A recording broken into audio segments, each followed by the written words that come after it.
Buenas tardes, amados hermanos, bienvenidos una vez más, convocados como siempre con el poder del Espíritu de nuestro Dios que mora en nosotros, trayéndonos a su palabra, a reunirnos, a convocarnos, a ser instruidos por Él. Seguimos viendo este Evangelio de Lucas, vamos en el capítulo 11 y esta semana nos convocan los versículos 27 al 36. Tenemos un título ahí que es la mayor bienaventuranza. La mayor bienaventuranza. Vamos a ver a qué se refiere con eso, y el objetivo que tenemos para esta semana es recibir con mansedumbre esta exhortación bienaventurada. Jesús siempre en todo momento nos dice qué es lo que necesitamos, qué es lo que verdaderamente necesitamos saber, necesitamos hacer y necesitamos accionar en nuestras vidas, ¿verdad?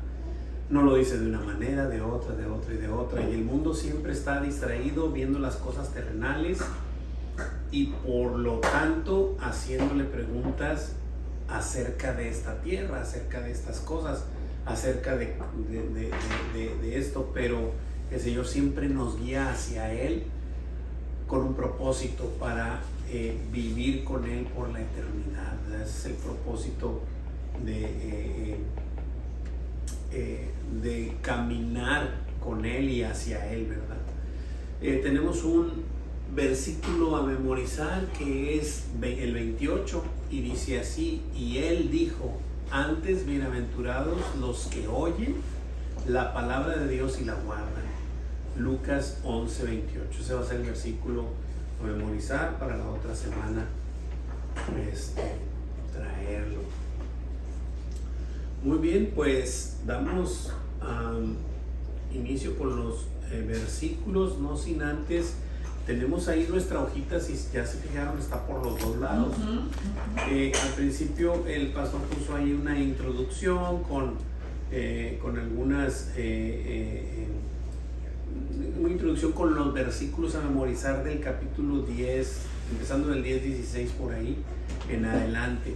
Y pues vamos a ir viendo rapidito, ¿verdad? Simplemente repasando porque todo esto ya lo vimos, ¿verdad? Pero dice que a partir de la comisión dada a los 70, a quienes envió delante de él a toda ciudad a donde había de ir, Lucas 10, el Señor nos ha dejado hermosas enseñanzas compendiadas en pequeñas frases dignas de recordar siempre y atesorar en nuestros corazones. Lucas 10:16, el que a vosotros oye, a mí me oye, y el que a vosotros desecha, a mí me desecha, y el que me desecha a mí, desecha al que me envió. Versículo, ahí en la hojita está el 10:20, ¿me lo puedes leer, amor? Pero no os regocijéis de que los espíritus se os sujetan, sino regocijaos de que vuestros nombres están escritos en los cielos. Amén. Siguiente, 10:22. Laurita, hija, ¿me ayudas? Sí, dice: todas las cosas me fueron entregadas por mi Padre, y nadie conoce quién es el Hijo sino el Padre, ni quién es el Padre sino el Hijo, y aquel a quien el Hijo lo quiera revelar. Ese versículo, la verdad es que a mí me está bien pesado ese versículo. 10:42, hermanita Laura, ¿me ayuda? Sí, claro. Pero solo una cosa es necesaria, y María ha escogido la buena parte, la cual no le será quitada. Amén. Hermanita Aye, ¿me ayuda con el 9 y 10, el 11, 9 y 10? Sí, hermano. Dice: y yo os digo, pedid y se os dará, buscad y hallaréis, llamad y se os abrirá, porque todo aquel que pide recibe, el que busca halla, y al que llama se le abrirá. Amén. Sebastián, ¿me ayudas con el 11-20? Mas si por el dedo de Dios echó yo fuera los demonios, ciertamente el reino de Dios ha llegado a vosotros. Amén, gracias. Jesús, ¿me ayudas 23. Sí. ¿Dónde está el 23? Sí, ¿Es el mismo? Sí. Sí, ese Sí. es el El que de... no es conmigo contra mí es, y el que conmigo no recoge es para Desparrama, Señor. Muy bien. Y luego tenemos otra pequeña introducción ahí. Laurita, amiga, ¿me ayudas con eso? Sí, dice, comentario a manera de conclusión a los versículos de Lucas 11, 24 al 26. Cualquier tipo de exorcismo o cualquier otra obra falsa imitadora del poder genuino de nuestro Señor y Salvador Jesucristo, Hechos 19, 13 al 16, solo aparentará mejorar el problema por un corto periodo de tiempo, barriendo y adornando lo de fuera y dejando desocupada la casa, Mateo 12:44. Dejará el terreno listo para que el postrer estado de esa casa, persona, matrimonio, familia, etc., llegue a ser peor que el primero. Así es, pues lo vimos la semana pasada. Muy bien, bueno, siguiente hojita y es la que vamos a ver directamente a los versículos y vamos a entrar de lleno. Cosas van ocurriendo, podemos observar en este evangelio que cosas van ocurriendo y situaciones están llegando a Jesús. Gente pregunta, gente dice cosas desorientados, gente pregunta para tentarle, de muchas maneras, ¿no? Pero siempre el Señor es muy tajante, muy preciso y muy contundente en sus respuestas, mostrándonos lo que necesitamos oír. Y esta porción de la Escritura no es la excepción. Y vamos a ver ahí en nuestra hojita, está dividida en 3 secciones. La bienaventuranza, del 27 al 28, del 29 al 32 la señal y del 33 al 36 la luz. Y vamos a ver qué nos dice el día de hoy nuestro Señor en su palabra. Leo el primer versículo, que es el 11:27, y dice así, dice: mientras él decía estas cosas, una mujer de entre la multitud levantó la voz y le dijo: bienaventurado el vientre que te trajo y los senos que mamaste. Primera pregunta ahí en nuestra hojita dice: ¿qué se levantó a decir una mujer de entre la multitud mientras Jesús decía estas cosas? bienaventurado el vientre que te trajo y los senos que mamaste. Antes de cualquier otro comentario voy a hacer una pregunta.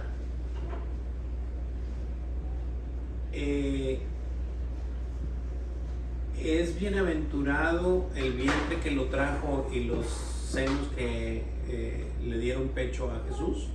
Sí. Pues pudiera ser que ¿No? sí. Por supuesto que sí. Por supuesto que sí. Pero el Señor dice que antes que eso, o sea, no desvíes lo que, o sea, está padre, está chido y está bien, porque podemos hablar, aquí está hablando obviamente de María, obviamente, es obvio, pero podemos hablar de Abraham, de Isaac, de Jacob, de Moisés y de los que quieras nombrar. Ellos fueron bienaventurados porque el Señor los escogió para llevar a cabo el plan que traía trazado en este mundo, y son bienaventurados. Pero no te desvíes con eso. Lo principal es la palabra de Dios, la palabra de Jesús. Él estaba ahí, y por eso ahorita se va a poner un poquito pesado el ambiente, o sea, porque Jesús lo que le está diciendo es: sí está padre y está chido eso, pero tú escúchame, porque es necesario que me escuches y que guardes mis palabras, ¿verdad? Eso es más bienaventurado, aunque todavía no llegamos ahí, pero pues este es el punto que tenemos que observar y que tenemos que ver, ¿no? Pero vamos a leerlo antes de llegar ahí. ¿Me ayudas, amor, con el 28? Y él dijo, antes bienaventurados los que oyen la palabra de Dios y la guardan. O sea, no está desechando la bienaventuranza de María porque lo es. O sea, fue bienaventurada, fue una bendición para ella que Dios la escogiera para que diera a luz a Dios encarnado. Imagínate qué bendición. Pero no pongas tus ojos ahí. Jesús mismo lo dijo, sí, dice. Él le dijo, antes bien, bienaventurados los que oyen la palabra de Dios y la guardan en su corazón. ¿Sí? Estos son bienaventurados. Esta es la mayor bienaventuranza, ¿verdad? Saber que estás, y lo dijo, no lo acaba de decir con María de otra manera. A ver, Marta, María ha escogido la mejor parte y te voy a decir algo, no le será quitada. Y ella ha escogido la buena parte y no le será quitada. Entonces, el Señor nos trata de decir siempre lo mismo. El hombre es incorregiblemente religioso. Siempre queremos exaltar a la creación, a lo creado, a las cosas, en lugar de darle gloria y honra al único digno de ella, que es nuestro Señor Jesucristo. Y a eso apunta el Señor.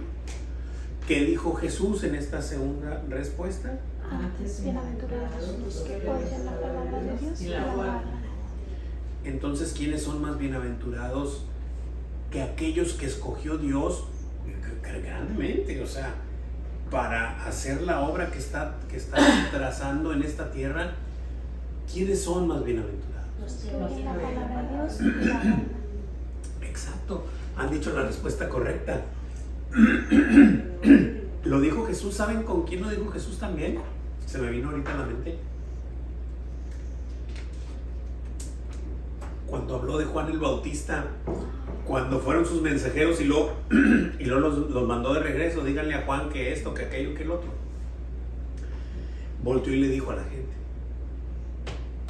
de los profetas nacidos de mujer, no hay otro mayor que Juan. Pero fíjense lo que les dice, está incrustado esta respuesta.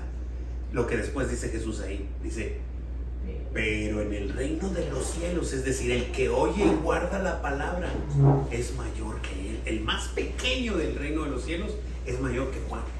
¿Por qué? Porque eso es más importante, porque eso es eterno, esto es temporal.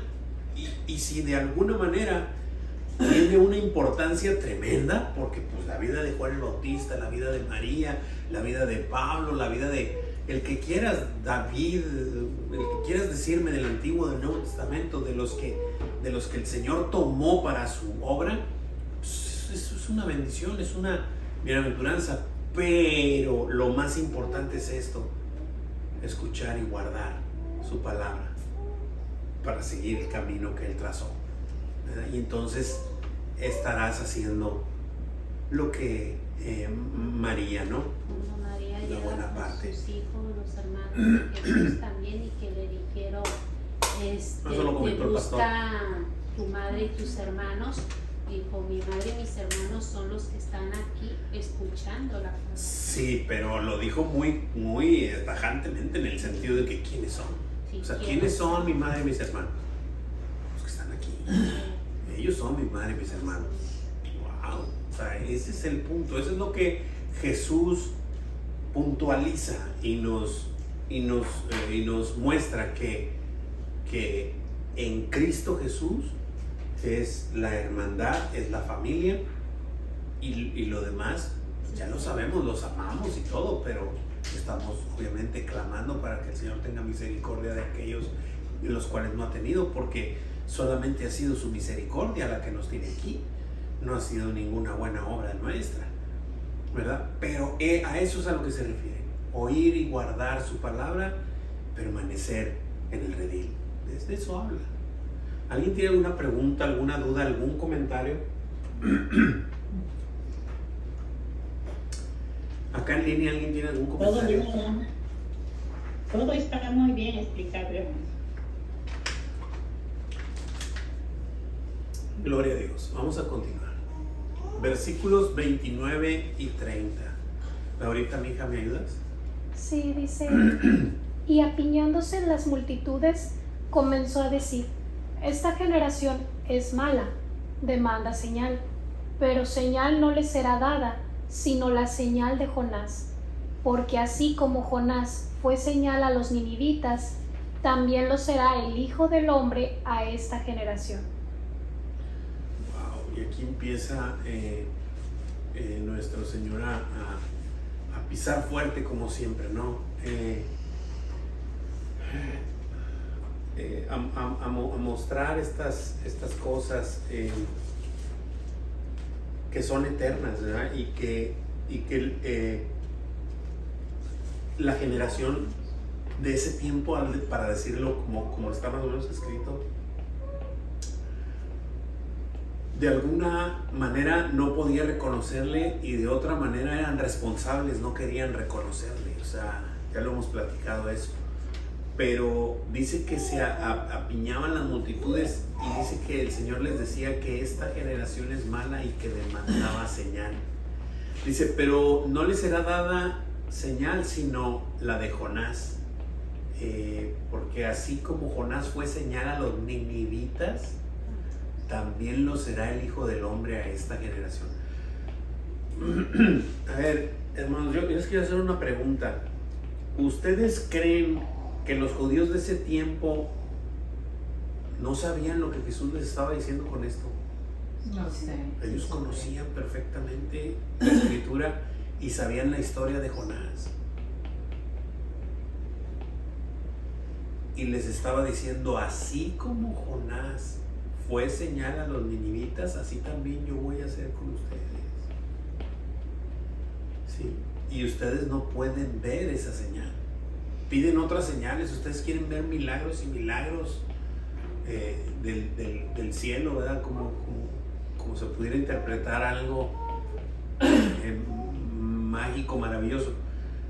El Señor lo podía hacer, por supuesto que el Señor podía hacer cualquier cosa, pero no se trataba de convencerlos por vista, sino porque oyeran, porque la fe viene por el oír. Y el oír la palabra de Dios. Dice la pregunta ahí, dice, ¿cuál sería la señal que Jesús había de darles a esta generación mala que demanda señal? Señal no les será dada sino la señal de Jonás. Así es. Ahora, ¿alguien podría decirme cuál es esa señal? De cómo mandaron a Jonás a predicar o a convencer a Nínive, mas sin embargo, como él lo quiso, el pez lo tragó y estuvo 3 días, y eso es lo que estaban hablando, de que Jesús iba a estar 3 días dentro de la tierra, como quien dice. 3 días y 3 noches, exactamente, así es correcto. Y como dato, esto es un como dato para quien quiera anotarlo, como ya lo saben, Jonás fue el primer profeta enviado a los gentiles. Dios nunca había enviado a un profeta fuera de su pueblo, y Jonás fue el primero. Y entonces, por eso es que Jonás se puso por eso como se resistía, puso. por eso se resistía. No es lo mismo irle a hablar a alguien que conoce a Dios, como quien dice, a tu familia, sí, a los que son y que tuyos. conocen al Señor, a un pueblo que no conoce. Sí. Pero la otra cosa que por la cual él no quería ir, porque no quería que se convirtiera, Sabía que era que no se misericordioso. convirtieran. Así es. Sí, y de alguna manera había muchas cosas, muchos sentimientos de Jonás, porque pues no, que como eran gentiles, sabía que los podía perdonar, que se iban a convertir, y como que los gentiles van a ser como que, ¿cómo? No entiendo, ¿verdad? Claro. Entonces había muchas cosas en su corazón y en su mente que él no entendía. Como puede ver hoy en la de nosotros muchas cosas. ¿Cómo es que le voy a predicar? Tú ve. Si el Señor se está mandando, tú ve, tú dile, tú habla. El Señor es el que va a tener misericordia o no de tal o cual persona. Y así es. Pero bueno, es esta parte de los 3 días y las 3 noches dentro del pez, pues el Señor iba a estar 3 días y 3 noches dentro del centro de la tierra. Pero no solo eso, sino que iba a resucitar, ¿verdad? Y entonces esa parte de la resurrección de nuestro Señor pues la verdad es que es la rúbrica, es la firma, es la presentación, verdaderamente es la presentación de Jesús como Dios o como el Hijo de Dios al mundo, porque ¿quién ha resucitado de la misma, ¿no? Y lo declara Romanos, Romanos 1 del 1 al 4.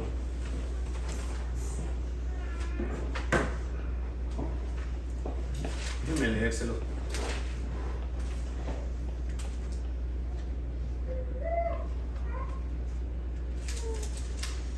Dice así. Dice: Pablo, siervo de Jesucristo, llamado a ser apóstol, apartado para el evangelio de Dios, que él había prometido antes por sus profetas en las santas escrituras, acerca de su Hijo, nuestro Señor Jesucristo, que era del linaje de David según la carne, que fue declarado, aquí está la declaración, fue declarado Hijo de Dios con poder según el Espíritu de Santidad por la resurrección de entre los muertos. Esta es la firma, esta es la rúbrica, esta es la presentación de Jesús como él, como hijo, ¿verdad? O sea, no es que Jesús fuese creado cuando dice que lo engendró, habla de esto, habla de este momento, habla de cuando Jesús resucita, y en ese momento no hay quien dude, no hay quien diga, no hay quien deba decir que no es el Hijo de Dios, que no es Dios mismo encarnado. Ok. ¿Alguien tiene alguna pregunta, duda o comentario hasta aquí? Continuamos. Versículo 31. Hermanita Laura, ¿me ayuda? Sí, claro.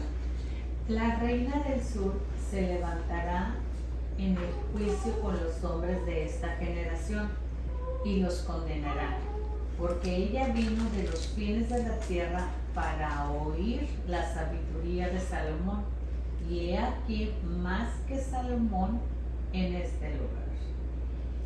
Amén. Wow. Estas palabras de nuestro Señor Jesús o sea, siempre golpea muy fuerte, siempre fuerte. Saca a relucir esta historia de la reina del sur, que para el que la quiera escudriñar está en Primera de Reyes 10 del 1 al 10, y en Segunda de Crónicas 9 del 1 al 12 también está ahí, están en esos dos libros redactada esta historia. Y esta reina vino de muy lejos porque había escuchado la sabiduría que tenía Salomón y quiso venir a comprobarlo, no a verlo, a oírlo. Y tú observas el relato y ves cómo ella glorifica a Dios, no a Salomón. Ese es el punto cuando estás enfocado en lo que el Señor te quiere decir y te está diciendo. No vas a poner tus ojos en lo creado, en la creación, en el hombre. Vas a poner tus ojos en el creador, en el orquestador de toda esta función. Y ella dijo específicamente, dio gloria a Dios que lo puso por rey de Israel a su pueblo. Pero la gloria es para el Señor, no para Salomón. A pesar de que Salomón era rey, tenía mucho dinero y era muy sabio, podía quedar ella, entre comillas, mal parada.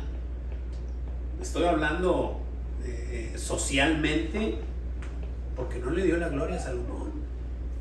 Se la dio a su Dios, al Dios, a Jehová. ¿Verdad? Entonces esto es importantísimo, pero nuestro Señor Jesús dice, bueno, pues ella que vino de tan lejos y entendió la sabiduría de Salomón, no solo eso, sino quién se la había dado y quién lo había puesto ahí. Bueno, pues ella los va a condenar a esta generación, porque alguien más grande que Salomón está aquí.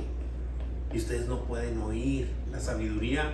Y si creen que Salomón, sí, la escritura lo dice, era el más sabio, fue el más sabio de esta tierra, pero por si acaso, Jesús es poder y sabiduría de Dios.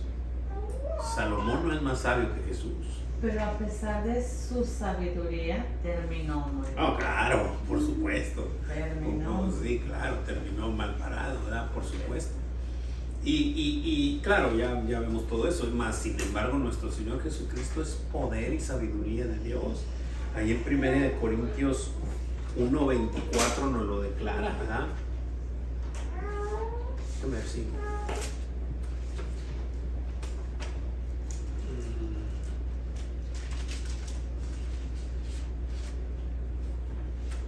Primera de Corintios 1:24.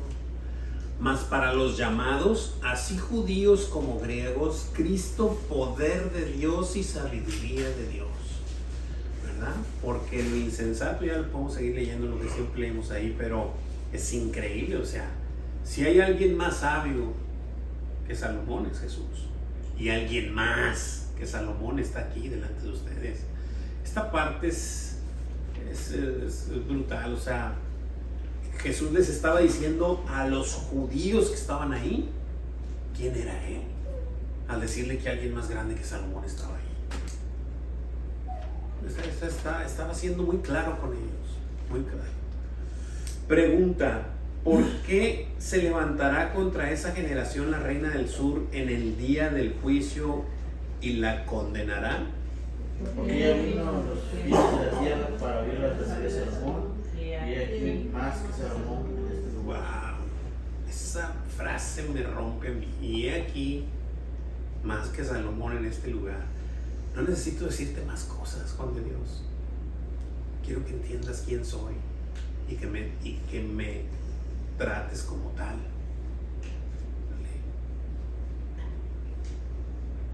Wow. ¿Preguntas, dudas, comentarios? Versículo 32. Gerson, ¿me ayudas con el 32? Los hombres de Nínive se levantarán en el juicio con esta generación y la condenarán, porque a la predicación de Jonás se arrepintieron, y he aquí más que Jonás en este lugar. Misma situación, más es otro ejemplo, pero misma situación. Los hombres de Nínive se van a levantar en juicio contra esta generación y la condenará, porque a la predicación, otra vez, al escuchar la predicación de Jonás, se arrepintieron, y he aquí más que Jonás en este lugar. Yo no sé si se requiere algo más de explicación para esto, pero no hay forma de equivocarte. Y si lees esa parte en Jonás 3:5, también vas a observar, y le sigues leyendo y vas a observar que el rey de Nínive puso por decreto a toda la población para que se arrodillaran y se arrepintieran de todas sus maldades, y a ver si tendría misericordia del Señor. ¿Vale? No conocían a Dios. Eso es increíble. ¿Por qué se levantarán los hombres de Nínive contra esta generación y la condenarán? Porque Por la predicación de Jonás se arrepintieron, y he aquí más que Jonás en este pueblo. Misma situación, ¿verdad? Y esta parte que Dios en su misericordia envía a Jonás a un pueblo que no le conocía, o sea, que tenía dioses distintos y se arrepintieron a la predicación de Jonás. Es decir, el Señor nos está llamando, cada día nos llama a uno, a otro, y no importa en quién creas, qué es lo que tú creas, qué es lo que tú pienses, cómo fuiste criado, ¿verdad? O sea, qué cosas te enseñaron tu mamá, tu abuelita, tu vecina, Esta es la palabra de Dios, y esto es lo que hay que escuchar, y a Él es a quien hay que rendirnos, ¿verdad? Y el Señor es misericordioso y te va a perdonar. ¿Preguntas, dudas, comentarios hasta aquí?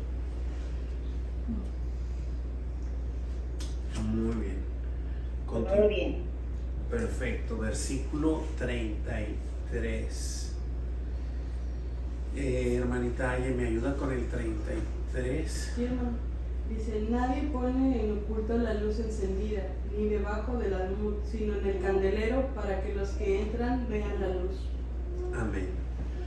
Y pareciera que Jesús está cambiando de tema, porque ahora habla de una luz,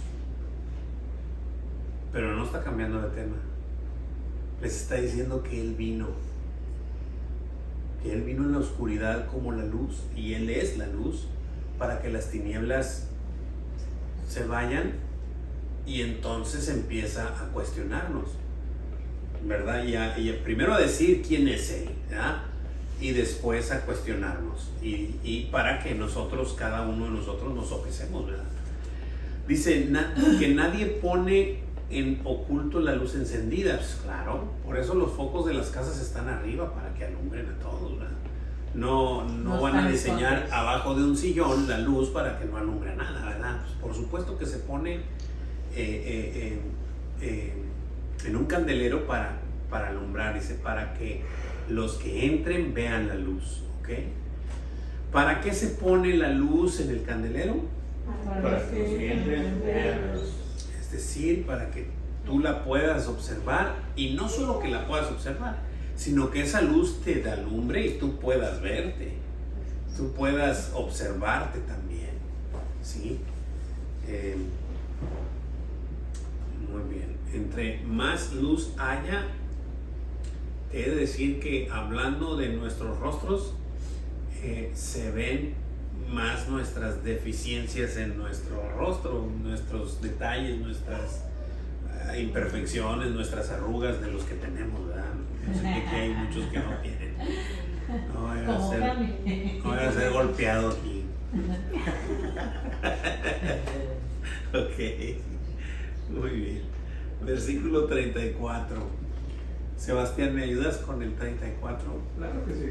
La lámpara del cuerpo es el ojo. Cuando tu ojo es bueno, también todo tu cuerpo está lleno de luz. Pero cuando tu ojo es maligno, también tu cuerpo está en tinieblas. Y aquí es para empezarnos a sopesar, lo está diciendo Jesús, ¿verdad? Pienso que está muy claro y no hay que, bueno, pero ¿cómo es que el ojo? No vamos a poner a ver cosas que dijo y que biológicamente en el ojo exactamente esos son. No vamos a ver eso, simple y sencillamente, ¿qué ves? Yo te pregunto a ti, ¿qué ves? Si tu ojo es bueno, pues estás lleno de luz. Si ves la Biblia, si ves alabanza, si ves esto, pero si ves cosas de oscuridad, y no quiero empezar a decir cosas, pero sabemos que hay cosas de oscuridad, pues entonces si tu ojo es maligno, pues también tu cuerpo está en tinieblas. ¿Cómo te lo explico? ¿Sí? Pero si tú ves la escritura, alabanzas, esto, lo otro, aquello, pero todo es luz, pues estás en luz, estás lleno de luz. Pero si tu ojo es maligno, estás en tinieblas. Lo está diciendo Jesús, ¿verdad? Yo nomás lo estoy leyendo. Y es importante que nos confronte y que seamos sinceros cada uno de nosotros y escudriñar qué es lo que vemos. No que vemos así, ¿verdad? Sino cuando nadie nos ve, que vemos, ¿verdad? Y entonces, pues cada uno de nosotros sopesarnos. Preguntitas. ¿Cuál es la lámpara del cuerpo? El ojo. ¿Qué sucede cuando tu ojo es bueno? También todo tu cuerpo está lleno de luz. También tú eres luz, así es.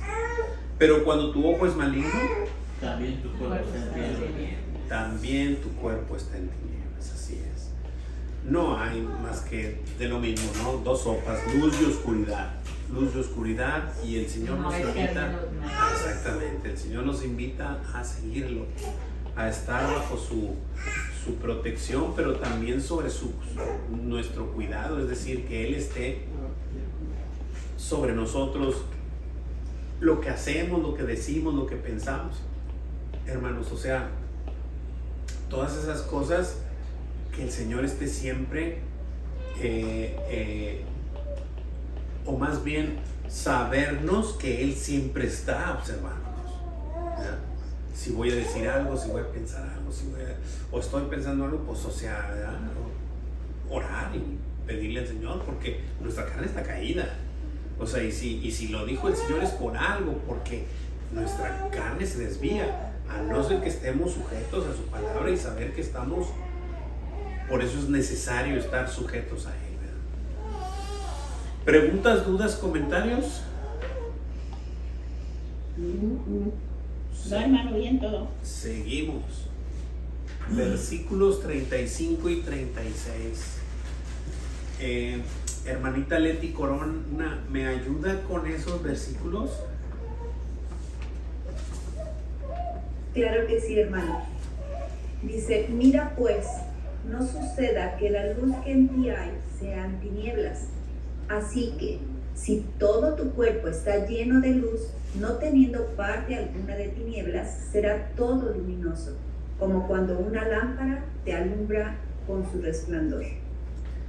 Amén, gracias hermanita. Y ahora sí el Señor terminó de ponernos, lo digo coloquialmente, ¿verdad? El pie en el pescuezo. Es decir, a ver, mira pues, Juan de Dios, lo digo por mí, ¿ah?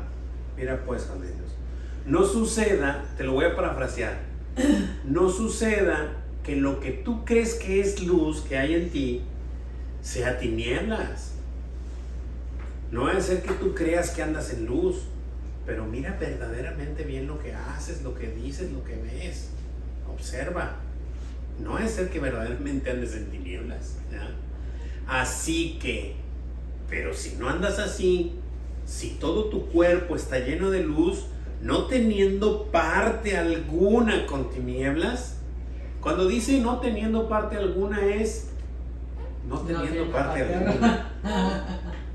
Así Sí, tal cual. así será todo luminoso, como cuando la lámpara te alumbra con su resplandor. Es decir, así como Juan el Bautista, él no era la luz, pero era el resplandor de la luz de Jesús. Tenemos que evidenciar, reflejar a Jesús. Reflejar a Jesús como con sus atributos, con su verdad. Y él dice que es posible, solo que hay que estar, obviamente hay que estar en él. ¿Qué debo hacer para saber si estoy en luz o en tinieblas? Mirar pues mi cuerpo sea luminoso, como cuando una lámpara me alumbra en su luz. Exactamente. Mirad pues que mi cuerpo sea luminoso, como cuando una lámpara me alumbra con su resplandor. Hermanos, preguntas, dudas, comentarios. ¿El Señor pisó callos? Me imagino que sí. Y es bueno para nosotros porque necesitamos su instrucción, necesitamos saber que hay un parámetro, que no puedes estar, ay, a ratitos estoy frío y a ratitos estoy caliente, o sea, no, es en una sola línea, ¿verdad? Estar tibio. Así es. O sea, como por cuanto no eres ni frío ni caliente, más que eres tibio, te vomitaré de mi boca, ¿no? Exactamente, así es. Les voy a pasar unos versículos por el WhatsApp para en cuanto a cuando Jesús, lo que dice la palabra de Jesús, que es luz, que es la luz. Hay varios, Juan 8:12, se los voy a pasar, son varios, para que podamos comprobar que la Escritura dice por muchos lados que Jesús es la luz, ¿verdad? Él es la luz del mundo, es la luz que vino aquí para sacar las tinieblas, ¿verdad? ¿Preguntas, dudas, comentarios?